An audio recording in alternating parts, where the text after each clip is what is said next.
Hi, it's Maria from Still Dreaming Homestead. Well, tonight's the night for our Bible story.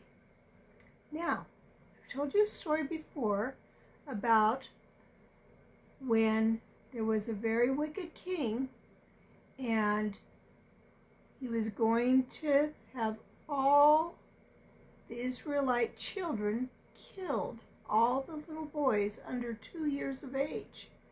And I told you how that Moses' family did not want him to be killed. And I believe they were led by the Lord to go ahead and make a plan. The plan was they put the baby in the basket and they covered it with pitch so that it would not sink. And they floated it out on the waters. Do you remember that story? The princess came to bathe, and when she saw that funny looking little basket, she asked her maids to bring it to her, and they did. And there she found the baby Moses, and she was in love right away. So she said that baby would be hers. But she needed to find someone who could nurse the baby. They didn't really have baby bottles then, so they needed a mother to nurse. And that's when Moses' sister, his older sister, came and said, I know someone who can. And so Moses actually got to live with his own mother and father and family in safety. So God had saved him for a special reason, and I'm going to tell you about that story now. Oops, sorry. Well, Moses' people, the Israelites, were slaves. Now, there have been slaves in lots of countries. They were taken captive after they had been in the land of Egypt for a long time because the king was afraid there were so many of them that it would take over, so they made them slaves, which was a terrible thing to do. And they had to make bricks out of mud and straw so that they could build big pyramids and all sorts of building supplies. They had to work so hard. And they had masters that would whip them if they weren't working hard enough. Well, Moses grew up, and he did not agree with that at all. And even though he was living in the palace at this time, because he was grown up and didn't need to nurse anymore, he loved his own people, the Israelites, and he knew they were doing right. So I'm going to tell you a little bit about that.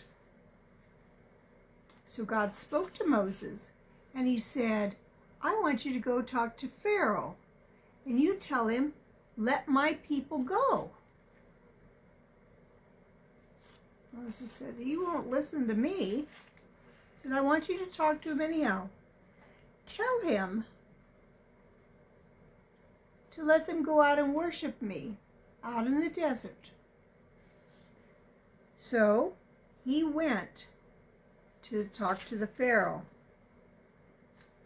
And the Pharaoh got mad about it. And he said, okay, you want to talk about that? I'll tell you what we'll do. We won't furnish the straw anymore for the people to make the bricks. They'll have to go and cut that straw themselves and make the same amount of bricks as before. How on earth would they do that? So Moses left. He was very discouraged, but God spoke to him again, and he said, I'm going to bring my people out, and you will help lead them. So he sent him to go talk to the Pharaoh again. Pharaoh was the king of Egypt. And the Pharaoh refused. And God told Moses, I'm going to send plagues. You warn the king that there'll be problems if he doesn't let my people go. Well, he wouldn't let them go. So I'm going to tell you what the plagues were. Plagues are bad things that can happen. The first plague was all the water turned to blood. So if they had water in jars in their houses, it was blood. If they went to the river, it was blood. Everywhere the water was blood, there was nothing to drink. So Moses went and talked to the Pharaoh again. And the Pharaoh said, no, I'm not letting your people go. So then God sent a second plague, two now. And the whole land became covered with frogs. There were frogs all over outdoors, and they got in the houses. They even got in the palace. They were in the kitchens. They were probably hopping on the food. It was awful. You couldn't walk anywhere without stepping on a frog. But still, Pharaoh would not let the people go. So God sent another plague, and it was a plague of gnats. Gnats are tiny, tiny. They're kind of like a fly, only tinier. And lots of times gnats bite. And that was the next one. Moses stretched out his rod in front of the king, just like he had done before in front of Pharaoh. And when he did, out came gnats, and they covered the whole land. They got on all the people and all the animals. Then the magicians of the Pharaoh said to him, "This is the finger of God." But Pharaoh's heart was hard, and he would not listen, as the Lord had said. So the Lord said to Moses, "Rise up early in the morning and go see Pharaoh again."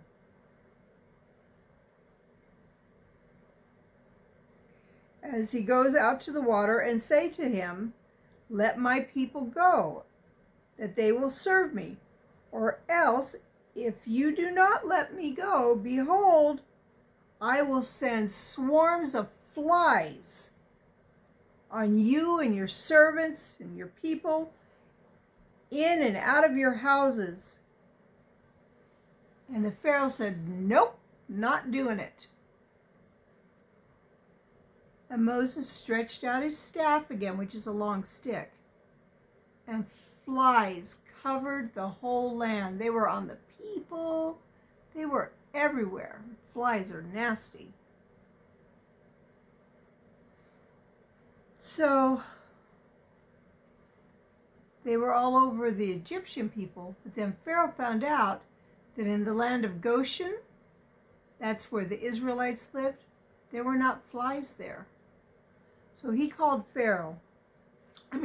Moses, and he said, "Go sacrifice to your God within my land." But Moses said it would not be right. God told us that we were to go off your land, out of the land of Egypt, to sacrifice. And the Pharaoh was angry, and he said, "Then you don't get to serve your God." So a fifth plague came. This was a terribly sad plague. The Lord said to Moses, "Go to Pharaoh and say to him, 'Thus says the Lord, the God of the Hebrews, let my people go that they might serve me. For if you refuse to let them go,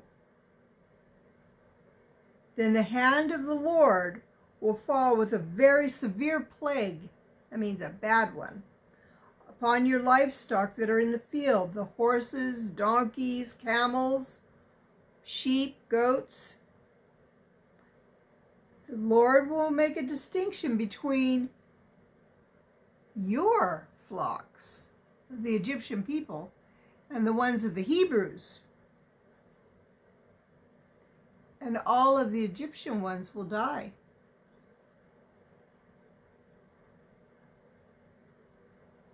And that's what happened, because Pharaoh would not let them go. All their livestock died. Wasn't that sad? But God really wanted his people not to be slaves anymore. He's against slavery. So, God told Moses again, you go and tell the Pharaoh to let my people go. If you don't, I'm going to send terrible sores on them. Now,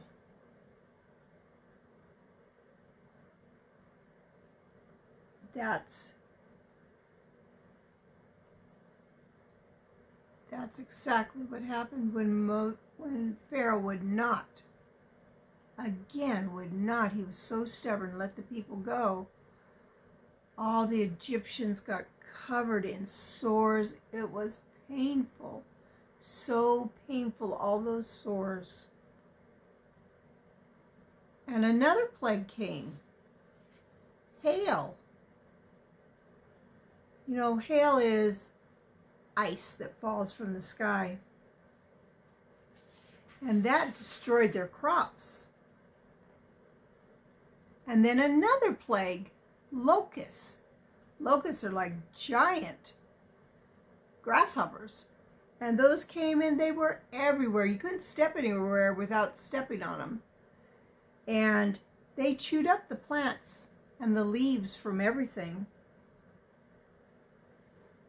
But still, Pharaoh would not let the people go. So the next plague was darkness.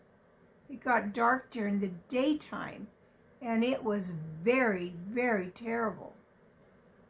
And people were scared.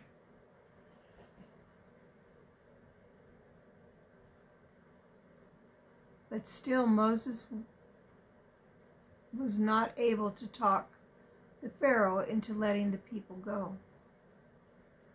And he warned him, you need to do this.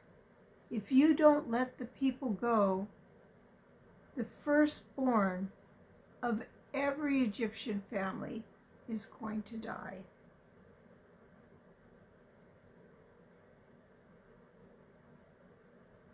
And Pharaoh was hard-hearted, and he said, no, I will never let them go. And that's how we came to the Passover. So the Lord talked to Moses, and he told the people that each family was to sacrifice, because that's what they used to do, a lamb. And they were to dip a brush into the blood from the lamb that had been killed, and they were to put it over their doorways. And that was to show the angel of death to pass that house, that nobody was going to die there that night. And then he also told Moses, you have everybody get ready. Get ready, because you're leaving tomorrow. Well, that night was a horrible night. You could hear the crying and wailing of broken-hearted people as the firstborn in every family was dying. Now, like, I'm the oldest child in my family, so I would have died. My son Jason is the oldest of my children. He would have died. Oh, those people were brokenhearted. And finally, the Pharaoh, after his own son died, because he wouldn't do what he was asked, he said, call Moses to me. He says, get out of my country. Take your people. Take them now. God asked him, you ask people for their jewelry and gold and any animals that they do have that didn't die. And they will give them to you, and then you are to leave the land. So that's where we're going to end for tonight. And in a couple days, I'll tell you another story of what happened to Moses and his people, and the Pharaoh and his people. It pays to obey God, and it does not pay to do wrong and disobey him. That's important for us to remember. Well, now the Hebrew people, after 400 years of being slaves, they're about to be set free. That's a wonderful feeling. Nobody wants to be a slave. Well, it's Maria from Still Dreaming Homestead. I want to pray blessings on you and yours, in your house, out of your house, in the day and in the night, and whatever you do, keep dreaming. Good night and God bless you.